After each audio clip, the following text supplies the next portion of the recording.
Dear students, welcome back to our English class. We were dealing with the fourth unit, Dawn of Hope, in which the first lesson, The Jungle Air Crash. It's a narrative of Julian Kopke. We had seen that Julian Kopke and her mother started from Lima to spend the Christmas with their father in the jungle hut. And we know that Julian was just 17 who had completed the secondary school. So they wanted to spend a lot of time in the jungle where they carried out their researches. As Julian Kopke loved flying, they boarded LASA airline flight 508. And they started their journey. It was an excellent one in the beginning. People were chatting, enjoying, but suddenly everything changed. There was a violent shaking and the plane crashed. She heard her mother saying, "Now it's over," and the next moment she was flying down out of the plane and she can't remember anything. She just reached a jungle and became unconscious.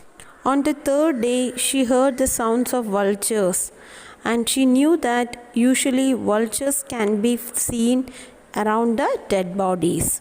So the sound made her to think so.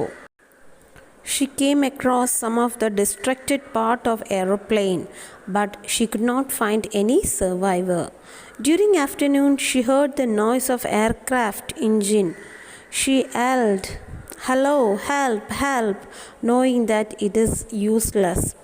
She believed that they might be quite near, but they did not spot her. Then the noise faded and she again became alone. She was not disheartened. She could walk and wasn't hungry and also could drink the water from the clear stream. On the fourth day, she finished the sweets, the only nourishment she had. Mosquitoes and horseflies had pricked her and made swellings in her body. Armies of ants marched, blocked her way, and she struggled a lot to avoid them.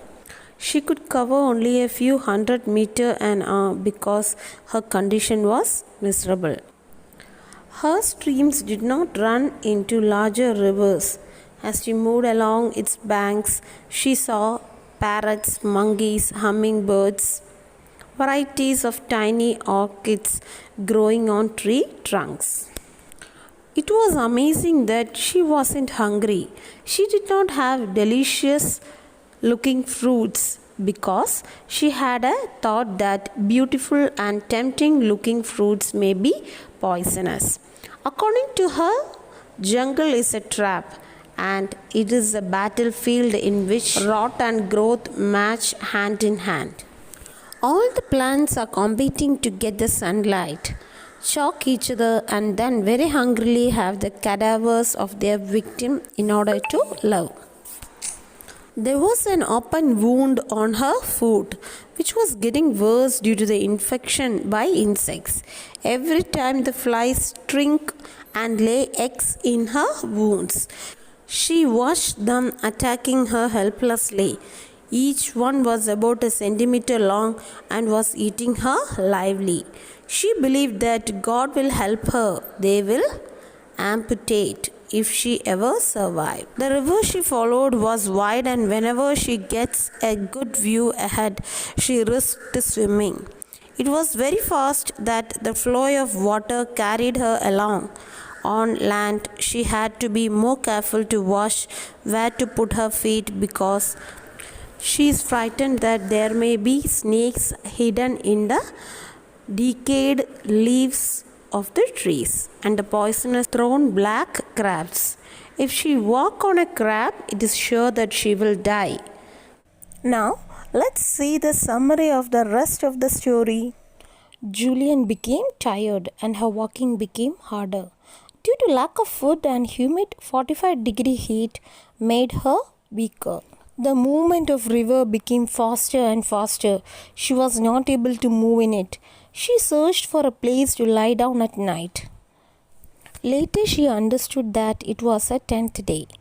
At the time, suddenly she saw a boat tied up on the riverbank, and the path led her to a small hut. Inside the hut, she saw a mortar carefully wrapped in plastic, and a can of petrol.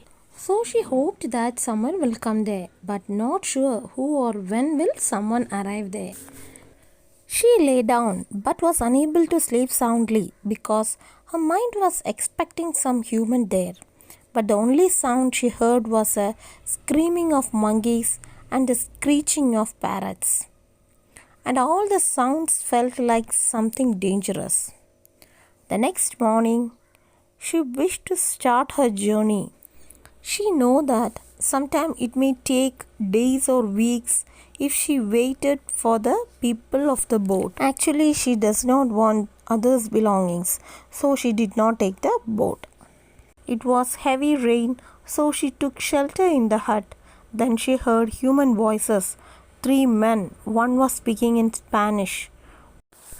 The men were mestizo. That means half white and half hunters. For God's sake, they were aware of the crash and knew that plane was searching for the missing person. These hunters have huts in many corners of this jungle to proceed their work.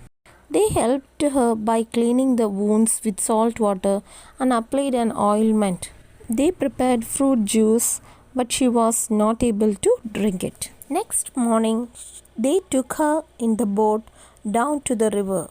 The river, it was Sebois, which was wider, swifter, and more dangerous.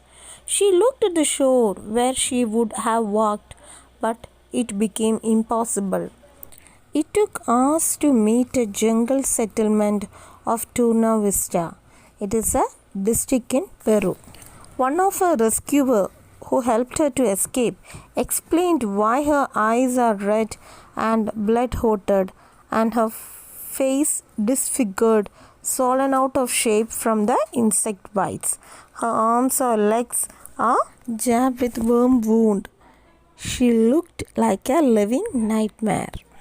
Turna Vista was an agricultural colony and there was a small dispensary. So they washed her wounds and they gave special medicine to clean out all the worms from her wounds and gave injection to counterattack inflammation.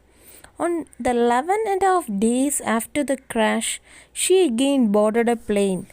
It was a small twin-engine mission that took her to the US mission base of the Summer Institute of Linguistics near Pucallpa, where an American doctor looked after her. Julian gave the information about the wreckage and the search plane found it. And her father arrived and stayed with her, and she got the suspected news that her mother was dead.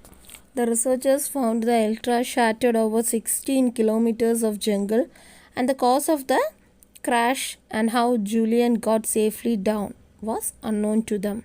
One theory is that the plane exploded at 3,000 meters high and the pieces that fell was cushioned. Cushioned means was safely landed by the enormous upward current of air in the storm. Due to the upward force of air, the pieces came down safely. So this is adapted from Julian's book, When I Fell from the Sky. So read the lesson thoroughly, find out the unfamiliar words, try to understand its meaning. If there is any doubt, you can ask me. In the next class, we will read the lesson. See you in the next class.